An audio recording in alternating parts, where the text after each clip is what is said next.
नमस्कार, पोल पंच में आपका फिर से स्वागत है। मैं आपके साथ हूं नरेश कोश्यारी।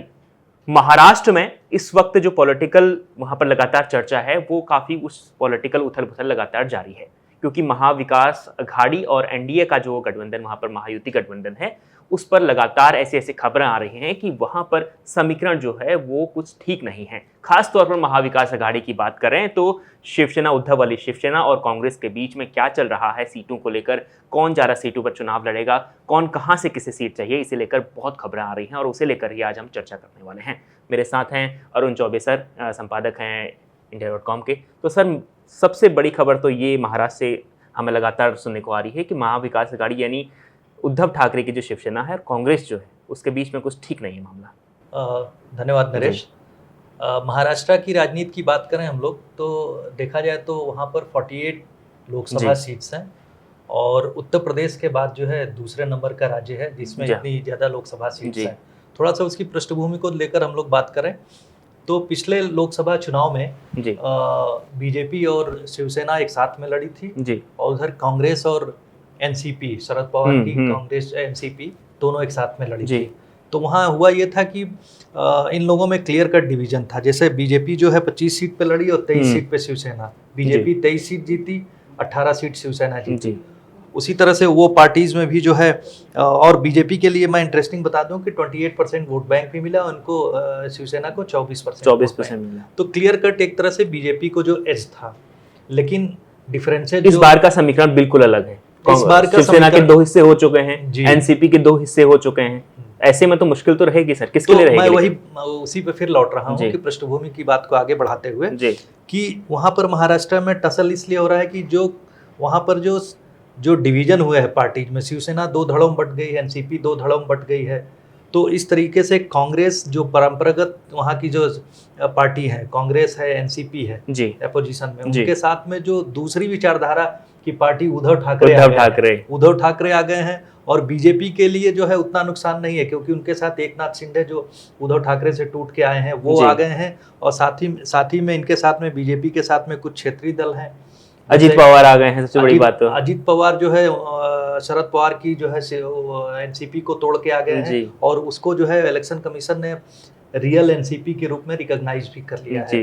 वहाँ देखना ये है कि सबसे बड़ी समस्या ये आ रही है कि जो सोशल बेस टकरा रहा है लोगों का, कॉन्ट्रडिक्शंस है, जो उनके वोट बैंक का कॉन्ट्रडिक्शन, सीट्स के ऊपर जो सोशल बेस एक ही सोशल बेस पे कई लोग लड़ना चाह रहे हैं। तो उस तरह के कॉन्ट्रडिक्शंस के बीच में सीटों का बंटवारा होना मुश्किल हो गया। मैं आपको बता दूं कि महायुति यानी बीजेपी और शिवसेना और एनसीपी जो अजीत पवार वाली है, इसमें अभी तक जो है 15-24 सीट पे ही सिर्फ अभी वो हुआ है, डिसाइड हुआ है कि 24 सीट के ऊपर डिसीजन हो पाया है। और 5 सीट बहुत कंट्रोवर्शियल है जिसके ऊपर अभी कल जो पूर्व चीफ मिनिस्टर और इस समय डेप्यूटी चीफ मिनिस्टर है उस सरकार में, देवेंद्र फडणवीस ने कहा कि सिर्फ हमारे पास कंटेंशियस सीट 5-6 है जिसके ऊपर हम लोग 1-2 दिन में फैसला कर लेंगे। लेकिन मैं आपको बता दूं कि ये फैसला 28 मार्च तक हो जाना था। 28 मार्च तक हो जाना था क्योंकि पहले फेज से लेके 5वें फेज तक में ही ये 48 सीटों पे चुनाव होना है और फर्स्ट फेज में जो है तकरीबन 5 सीट पे चुनाव होना है महाराष्ट्र में। तो इस बीच में देखा जाए कि जहाँ जो सीटों पे बंटवारा नहीं हो रहा है तो इसको लेकर आप कह सकते हैं कि जो क्लास ऑफ इंटरेस्ट है वो बहुत ज्यादा है। तो सर 48 सीटों में से एक खबर ये भी है कि जो कुल मिलाकर बीजेपी जो 28 सीटों पर चुनाव लड़ेगी और शिंदे की जो शिवसेना है वो 14 सीट और एनसीपी अजीत पवार 5 सीट, ये समीकरण हो सकता है। इस प्रकार की खबरें चल रही हैं कि ये सीटें, इन सीटों पर मतलब बीजेपी का दबदबा वहां पर रहेगा। लेकिन कुछ ऐसी सीटें हैं जहां पर बहुत इंटरेस्टिंग चुनाव हो सकता है। तो कौन कौन सी सीटें हैं वो महाराष्ट्र? जैसे सबसे आप एक बात बता दूं, सीट पे जो है अभी जो मामला चल रहा है, एक आप इंटरेस्टिंग वे में बता दें कि एनसीपी की जो डोमिनेट रही है उनका 5डम कह सकते हैं किला रहा है बारामती सीट, जिससे कि पवार साहब जो शरद पवार जी लगातार एमपी रहे हैं उस सीट से, उन्होंने वो हैंडओवर कर दिया अपनी बेटी को, सुप्रिया सुले को। इस बार जब अजीत पवार अलग हुए हैं तो वहां से उन्होंने जो है अपनी पत्नी सुनेत्रा पवार हैं, सुनेत्रा पवार को खड़ा कर दिया है। काफी टसल है, एक तरह से पारिवारिक सीट है, दोनों के इंटरेस्ट एक हैं, दोनों एक ही बैकग्राउंड से आते हैं, एक ही विचारधारा की पार्टी रही। सुनेत्रा हमेशा सपोर्ट करती रही हैं सुप्रिया सुले को, वहां जाके कंस्टिट्यूएंसी में भी जाती रही क्योंकि वो एक एनजीओ भी चलाती है। तो इस तरह से परिवार के बीच में जो दो फाड़ हुआ है, और मैं आपको बता दूं वो परंपरागत मराठा डोमिनेटेड सीट है वहां, जबकि एससी पॉपुलेशन देखा जाए तो 2.5 लाख से ज्यादा है, 2.5 लाख के करीब एससी है, वहां पर बुद्धिस्ट पॉपुलेशन भी है, क्रिश्चियन पॉपुलेशन भी है, लेकिन और शेड्यूल कास्ट शेड्यूल ट्राइब भी है। तो उस इन सब कॉन्ट्रडिक्शन के बीच में जो है वहां पर मराठा लॉबी डोमिनेट करती रही है। लेकिन परिवार में दो फाड़ होना और एक तरह से जबरदस्त चैलेंज आमने सामने आ जाना, ये इंटरेस्टिंग हो गया है। और दूसरी बात ये है कि अजीत पवार ने जो उनको जो भी सीट अलॉट हुई है सिर्फ एक ही सीट पर डिसाइड किया अभी उन्होंने, अभी उनकी बाकी जो कोटे की सीट है उस पर अभी उन्होंने डिसीजन लिया नहीं है जी। तो कुल मिलाकर सर एक और सीट यहाँ पर फंसती है। राज ठाकरे पिछले दिनों दिल्ली आए, गृह मंत्री अमित शाह से उन्होंने मुलाकात की, लगातार ये सुर्खियां थी कि राज ठाकरे को भी वहां पर सीटें मिलेंगी, लेकिन अभी तक ऐसा कोई आधिकारिक बयान नहीं आया इस गठबंधन की ओर से, महायुति की ओर से, कि राज ठाकरे को कितनी सीटें मिलेंगी। तो क्या राज ठाकरे की सीट जो पार्टी जो एमएनएस है, 1 या 2 सीट मिल सकती है? हाँ, वो लोग डिमांड 3 सीट की बात कर रहे हैं एमएनएस, लेकिन मोस्ट प्रोबेबली उनको 1 सीट तो मिलेगी, जो कि मुंबई की कोई एक सीट हो सकती है। वो लोग अर्बन एरियाज में काफी पावरफुल हैं मुंबई के उसमें, तो उनको 1 सीट मिल सकती है। इसी के साथ मैं अब जो मुंबई की बात हुई तो मैं बता दूं कि जो शिवसेना अनडिवाइडेड शिवसेना मुंबई और कोंकण रीजन में जो है डोमिनेट करती रही है, तो उन रीजन में डोमिनेट करने की वजह से वो लोग वेस्ट में भी जाना चाह रहे हैं कि जो वेस्टर्न पार्ट है महाराष्ट्र का, जहां और पार्टीज का दबदबा, उसमें भी एक तरह से शिवसेना पैठ बनाना चाह रही है। तो उसकी वजह से उन्होंने जो अभी 17 सीट पे अनाउंस किया था पिछले हफ्ते, उसमें और कांग्रेस में टसल हो गई। कांग्रेस पहले 9 के करीब सीट पे अनाउंसमेंट कर चुकी है जी। और इसीलिए आपने देखा होगा संजय निरुपम का बयान आया था, वो काफी नाराज लग रहे थे, मुंबई की नॉर्थ वेस्ट सीट से लड़ना चाह रहे थे, और वहां पर जो है उन्होंने कह भी दिया था कि कांग्रेस ने उद्धव ठाकरे के आगे सिर झुका लिया, इस तरह का बयान कहा है, क्योंकि उन्होंने जो शिवसेना ने अनाउंसमेंट किया एक ऐसे व्यक्ति को दिया जिस सीट पे शिवसेना संजय निरुपम चाह रहे थे, उनको खिचड़ी चोर, मतलब वो उस खिचड़ी स्कैम हुआ था जो कोरोना पीरियड में जो खिचड़ी डिस्ट्रीब्यूट हुई, तो उसमें उनके ऊपर आरोप लगे कि उन्होंने उसमें स्कैम किया जी। तो इस वजह से संजय निरुपम इतने नाराज हुए कि उन्होंने कहा कि खिचड़ी चोर को भी खड़ा किया जा रहा है और कांग्रेस दबती जा रही है जी। और दूसरी तरफ से बयान आया शिवसेना की तरफ से कि साहब वो कोई आधिकारिक प्रवक्ता तो है नहीं कि कांग्रेस की तरफ से बोल रहे हैं, लीडरशिप बोलेगी ना वहाँ की, जो लोग डिसीजन ले रहे हैं। तो इस तरह के कॉन्ट्रडिक्शन चल रहे हैं। देखिए अभी क्या होता है वहाँ पर। मैंने जैसा कहा कि फर्स्ट फेज से 5th फेज तक चुनाव होना है, फर्स्ट फेज नजदीक आ रहा है, उसके लिए सब लोग कमर कस चुके हैं। अभी वहां भी सीटों का डिस्ट्रीब्यूशन को लेकर जो है मार चल रही है। एक बहुत बड़ी सीट है सर, नागपुर की सीट, और वहां से नितिन गडकरी चुनाव लड़ते हैं, और नितिन गडकरी ने कहा है कि इस बार भी मैं करीब 4-5 लाख वोटों से जीतूंगा। इतना कॉन्फिडेंस। वो एक्चुअली आप इसलिए कह सकते हैं क्योंकि नागपुर जो है लेबोरेटरी है जी, आरएसएस का हेडक्वार्टर है वहां पर, और वहां पर जो गडकरी साहब आरएसएस के जो आप कह सकते हैं कि वहीं से वर्कर रहे हैं शुरुआत से, उन्होंने आरएसएस के साथ उनका एसोसिएशन, राष्ट्रीय अध्यक्ष भी रहे भारतीय जनता पार्टी में आए तो राष्ट्रीय अध्यक्ष बने। तो उनका जो उस नागपुर में लोग कहते हैं कि उन्होंने पूरा शहर ही बदल दिया है जी। क्योंकि वो तो जिस तरह से सड़कों और मेट्रो जो उसका जाल बिछाने के लिए जाने जाते हैं डेवलपमेंट कार्य को आगे लेने के लिए, तो उसमें उन्होंने बहुत कुछ किया है वहां पर। बीजेपी में सर मुझे ऐसा लगता है कि भारतीय जनता पार्टी में लगभग चुनिंदा ही सीटें ऐसी होंगी जहां पर कैंडिडेट के हिसाब से कोई चुनाव जीतती हो, अगर प्रधानमंत्री मोदी का नाम ना लिया जाए। मैं एक इस तरह की बात के पहले मैं आपको महाराष्ट्र के राजनीति में जो मैंने कॉन्ट्रडिक्शन की बात कही है, कॉन्ट्रडिक्शन की अगर हम लोग बात करें तो जो पहले 30 साल तक वहां पर जो है कांग्रेस ने बिल्कुल डोमिनेट किया है। 90 जब शुरू हुआ, 90 का दशक शुरू हुआ, तो उस समय बीजेपी और शिवसेना की एंट्री हुई, जिससे मराठा राष्ट्रवाद और हिंदू नेशनलिज्म, हिंदू राष्ट्रवाद, ये चीजें आई, तो कांग्रेस नेपथ्य में होती चली गई।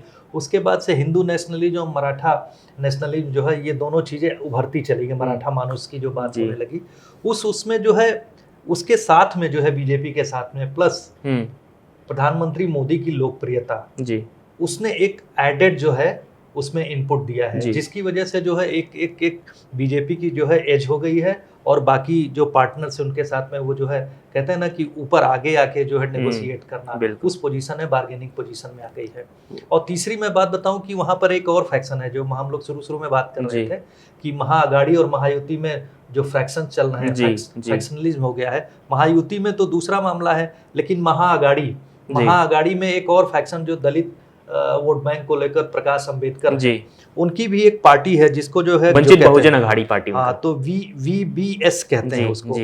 वो भी नेगोशिएट कर रहे थे, वो भी बहुत जबरदस्त तरीके से बार्गेनिंग कर रहे थे, लेकिन उसमें उनको मौका नहीं मिला। तो उन्होंने, आपको याद होगा कि जो मराठवाड़ा रीजन में जैसा मराठा आंदोलन चल रहा है, तो जयरांग पाटिल, क्या नाम है उनका, मनोज जयरांगे पाटिल, वो मराठा आंदोलन को लेकर आगे चल रहे हैं। और उस्मानाबाद और मराठवाड़ा और एक और डिस्ट्रिक्ट है औरंगाबाद, ये मराठवाड़ा रीजन में आता है जहां पर कि मराठा वोट काउंट करता है। तो ये इन 2 सीट के इर्द गिर्द भी जो है, अगर वो प्रकाश अंबेडकर उनके साथ समझौता कर रहे हैं, वहाँ की एक रीजनल सेहतकारी संगठन है जो उसके साथ में जो है राजू शेट्टी का जो एक स्वाभिमान पक्ष है उसके साथ में वो अलायंस करने की बात कर रहे हैं, ताकि अपने जो लोकल वोटर हैं उस तरह के जो वो, तो इसमें नुकसान किसका होगा?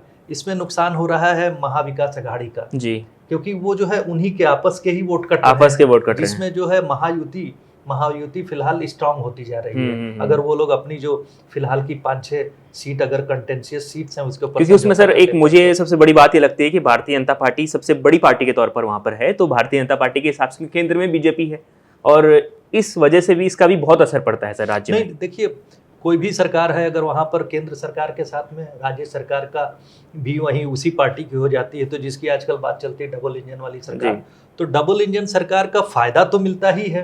अदरवाइज फिर आप देखेंगे कि आपस में जो स्टेट लीडरशिप है और जो सेंट्रल लीडरशिप है, दोनों के बीच में टसल डेवलप, जाहिर सी बात है सर, वहाँ पर शिंदे वाली शिवसेना को अगर मुख्यमंत्री पद दिया गया है, तो यहाँ केंद्र में तो बीजेपी को ज्यादा सीटें मिल नहीं थी लोकसभा चुनाव में। ये आपस की बात है, लेकिन ऐसा नहीं है। लेकिन सर कई राज्यों में ऐसा हमने देखा है कि जहां पर गठबंधन में रहती है बीजेपी, तो जब लोकसभा के चुनाव होते हैं तो वहां पर सीटों को लेकर वो आपकी बात सही है, वो एक आइडियल फ्रेमवर्क है। लेकिन एकनाथ शिंदे को सिर्फ इसी चुनाव तक राजनीति नहीं करनी है। एकनाथ शिंदे को अपने पार्टी को, जो अगर उन्होंने शिवसेना को इनहेरिट किया है, तो उनके भी अपने एम्बिशंस हैं। आपने देखा होगा कि उन्होंने गोविंदा को जो है मुंबई सीट से लड़ाने की बात कही। इसका मतलब क्या है? मुंबई सीट पे, नॉर्थ वेस्ट सीट अगर मैं सही हूँ तो, उस सीट पे लड़ाने की बात हो रही है, और तो इसका मतलब जाहिर सी बात है कि वो सीट जीतना चाहते हैं। अपने प्रभाव क्षेत्र का भी, वो पुणे के आसपास, पुणे से आते हैं, पुणे के आसपास उनका जबरदस्त प्रभाव क्षेत्र है, वहाँ किसी को घुसने नहीं देना चाह रहे हैं। तो ऐसा नहीं है, वो लड़ाई यहीं तक नहीं है। दिसंबर में, इसके बाद जो असेंबली पोल होगा दिसंबर में है, तो असेंबली पोल की तैयारी भी साथ ही में चल रही है, जिसमें कौन जो ज्यादा मजबूत दिखेगा उसकी दिसंबर असेंबली पोल में भी उसी ढंग से नेगोशिएशन होंगे। बिल्कुल, कुल मिलाकर सर टक्कर बहुत तगड़ी है। अब ये देखना है कि इन दोनों गठबंधनों में किसका गठबंधन सही तरीके से चुनाव में मैदान में उतरता है सर। हाँ, ये बात है, क्योंकि अगर ये लोग को कोशिश करनी होगी कि 1-2 दिन में महायुति और महाविकास अघाड़ी को अपने जो सीट डिस्ट्रीब्यूशन को एटलीस्ट फाइनल कर लें, ताकि जो है जो पार्टी कार्डर्स जो इधर उधर ऑलरेडी कंफ्यूज्ड है, क्योंकि जो मैंने कहा इनर कंट्रडिक्शन है, वो सोशल बेस का कंट्रडिक्शन है, आइडियोलॉजिकल कंट्रडिक्शन हो चुके हैं, तो उस बीच में जो काम करने वाले लोग, जो नीचे के स्तर पे वोट दिलवाए कार्यकर्ता, एटलीस्ट उसको उनको पता लग जाए कि भैया यहाँ इस क्षेत्र में काम करना है, इनके साथ काम करना है। तो देखिए, कुल मिलाकर महाराष्ट्र की जो जंग है वो फिलहाल तो उलझन भरी लग रही है, क्योंकि अभी भी पार्टियों में सामंजस्य ठीक तरीके से नहीं बन पाया है। तो कुल मिलाकर महाराष्ट्र की पॉलिटिक्स में बहुत कुछ आपको इस बार चुनाव में देखने को मिलेगा, क्योंकि इसका जो सीधा असर है इस चुनाव का लोकसभा चुनाव को विधानसभा चुनाव में भी जरूर पड़ेगा। तो महाराष्ट्र की राजनीति पर आपकी क्या राय है? आज का जो डिस्कशन हुआ इसे लेकर आपकी क्या राय है, हमें कमेंट कर जरूर बताएं, और साथ में लगातार देखते रहें हमारा खास कार्यक्रम पोल पंच। बहुत बहुत शुक्रिया।